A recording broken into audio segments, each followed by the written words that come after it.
Puissance, propriété 3. Écrire chaque produit sous la forme d'une puissance d'un seul nombre. On donne A égale 2 au cube fois 5 au cube.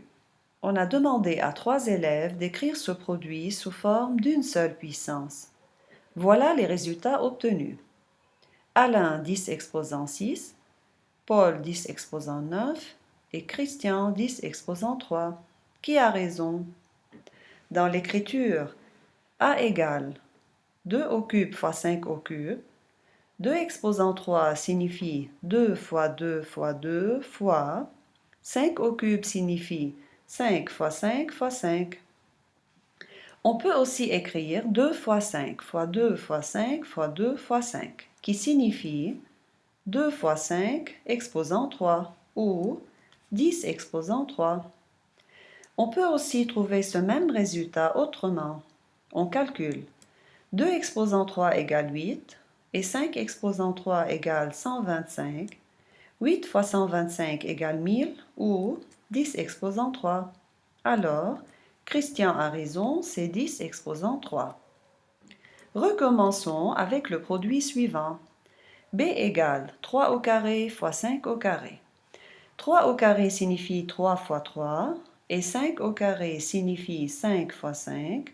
On écrit 3 fois 5 fois 3 fois 5, qui signifie 3 fois 5 au carré ou 15 au carré. Alors, Paul a raison, 3 au carré fois 5 au carré égale 15 au carré.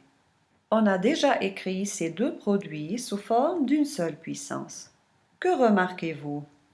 Dans un produit de deux puissances de bases différentes, mais de même exposant, on multiplie les bases et l'exposant ne change pas. À votre tour, écrire le produit suivant sous forme d'une seule puissance. 7 exposant 4 fois 4 exposant 4. 7 fois 4 égale 28 et l'exposant 4 ne change pas, alors 28 exposant 4.